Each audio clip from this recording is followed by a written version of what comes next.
नमस्कार सर, आपका नाम? नमस्कार, मारूफ चौधरी।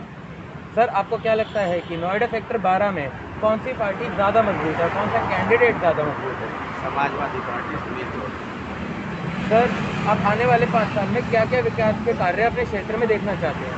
एजुकेशन और ये सबसे जरूरी है, इसके बिना कुछ नहीं। सर, और कोरोना काल में जिस तरीके से बीजेपी ने क्योंकि आपके क्षेत्र में काम किया, आप उससे सहमत हैं, संतुष्ट हैं? कि कोरोना में काम किया लेकिन उस लेवल पे नहीं था जिस लेवल पे करना चाहिए। बहुत कम काम किया, ज़्यादा काम करना चाहिए।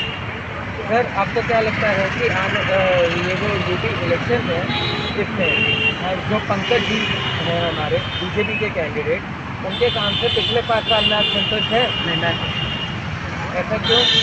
यहाँ पे काम ही नहीं है, उनके लिए क्या काम है बताइए। नोएडा लोग भी काम करते हैं यहाँ पे कोई इतना बड़ा काम नहीं है, लेकिन पूरे प्रदेश का देखना चाहिए। प्रदेश में काम किया जाता है, सिर्फ एक नोएडा को आप छोड़ दीजिए। नोएडा अथॉरिटी काम करती है, तो यहाँ ज़रूरत ही नहीं है। नमस्कार आंटी, आपका नाम? प्रभा चौहान।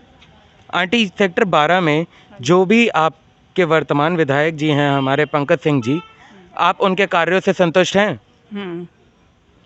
आंटी, आने वाले 5 साल में आप अपने क्षेत्र में क्या विकास देखना चाहते हैं?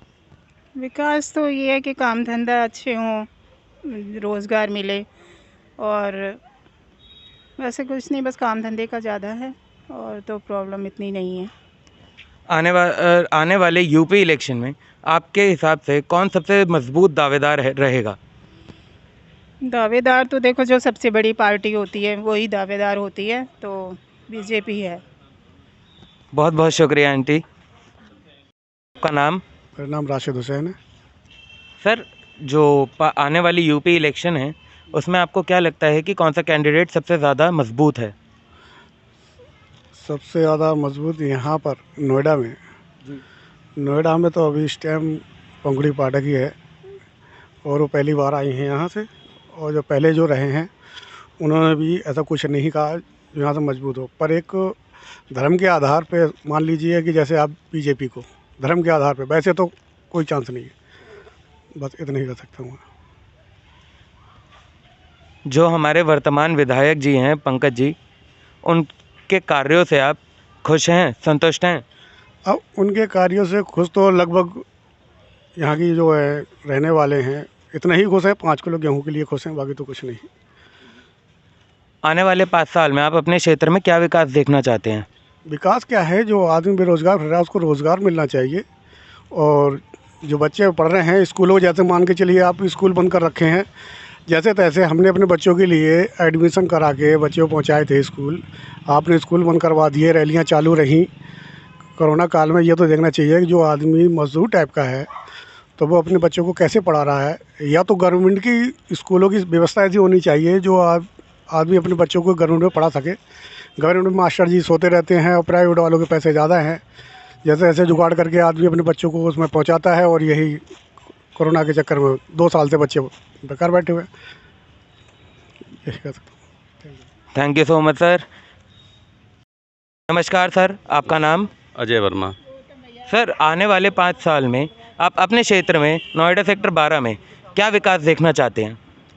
देखना चाहते हैं कि थोड़ा विकास अच्छा हो जाए, और भी काफ़ी विकास हुआ है, बट और थोड़ा सा इम्प्रूवमेंट हो जाए तो ज़्यादा बेटर है। और हम चाहेंगे कि बीजेपी का तो नहीं हम सपोर्ट करेंगे, हम तो कांग्रेस का ही सपोर्ट करेंगे।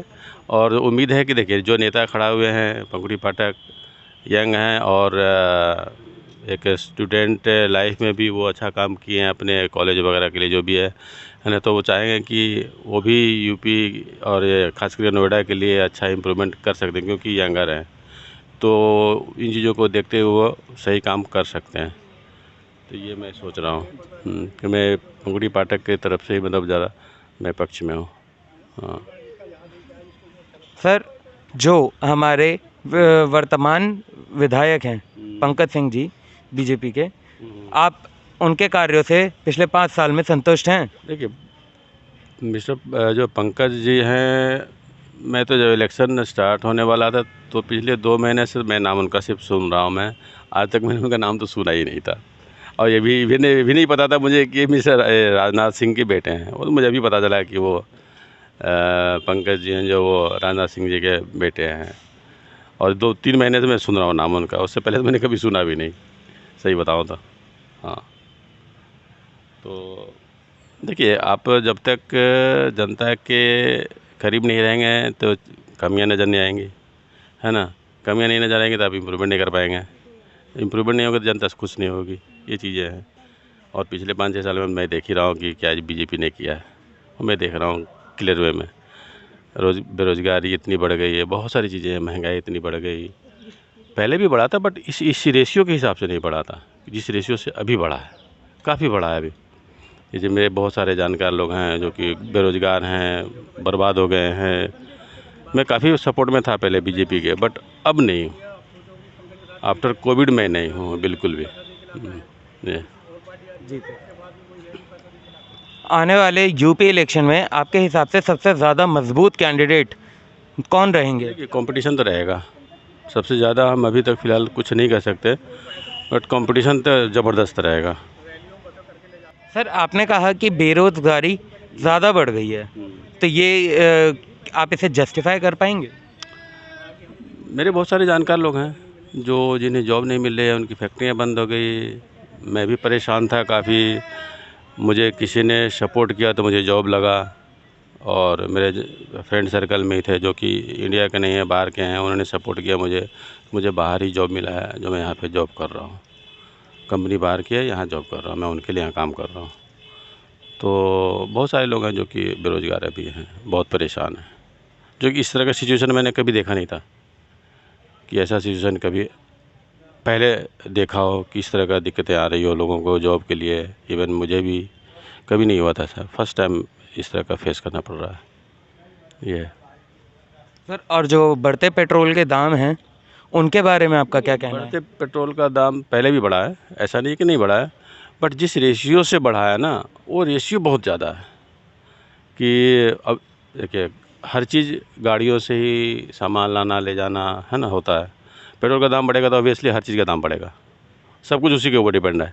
जिस रेशियो से पेट्रोल का दाम बढ़ा है, पहले नहीं बढ़ा था, ऐसा बढ़ा था पहले, बट इस हिसाब से नहीं बढ़ा था कि महीने में 3 बार 4 बार 5 बार बढ़ रहा हो, इस हिसाब से नहीं बढ़ा था। तो पेट्रोल का रेट तो खैर बढ़ा ही है, ज़बरदस्त बढ़ा है, इतना नहीं होना चाहिए। बहुत बहुत शुक्रिया सर हमसे बातचीत करने के लिए। हम नमस्कार आंटी, आपका नाम? मेरा नाम सविता हुआ। आंटी, नोएडा सेक्टर 12 में सबसे ज़्यादा मजबूत कैंडिडेट आपकी तरफ से आपको कौन लगता है? अभी तो पंकज जी लगते हैं आंटी, और ऐसा क्यों? सबसे पहले बात तो हम लोग बीजेपी को लाइक करते हैं। दूसरी बात, पंकज जी किसी भी उसमें अगर उनको बुलाया जाए तो वो प्रेजेंट हो जाते हैं। ठीक है, कोई भी प्रॉब्लम हो, कुछ भी हो, तो यहाँ के मैंने देखा है जितने भी लोग होते हैं उन्हें कोई भी दिक्कत परेशानी हो तो वो लोग उनके पास जाते हैं और वो शॉर्ट आउट भी करते हैं, इसी वजह से। आंटी, और जो काम करा है हमारे वर्तमान विधायक जी ने, पंकज सिंह जी ने, आप उन काम से संतुष्ट हैं? बिल्कुल संतुष्ट हैं, इसीलिए उनको लाइक भी करते हैं। अदरवाइज़ हम तो एक नॉर्मल पब्लिक हैं, और पब्लिक किसको लाइक करती है? हमारे लिए जो हमारी सुनेगा, जो हमारे लिए हमारे कामों को करेगा, उसी को हम लोग लाइक करेंगे। आंटी, आने वाले 5 साल में आप क्या विकास देखना चाहते हैं अपने क्षेत्र में? अपने क्षेत्र में हर तरह की, जिस तरह की पानी की या सीवर की या किसी भी तरह की जो भी हम लोग को प्रॉब्लम्स हैं, हम चाहते हैं वो शॉर्ट आउट हो जाए। या जो भी है रोज़गार की प्रॉब्लम्स जो न्यू जनरेशन के साथ चल रही है, और काम धंधों में या किसी भी तरह की कोई भी इस तरह की प्रॉब्लम्स जो चल रही है, हम चाहते हैं वो शॉर्ट आउट हो जाए, और जो हो भी रही है थोड़ी बहुत। हाँ जी, बहुत बहुत शुक्रिया आंटी। Thank you.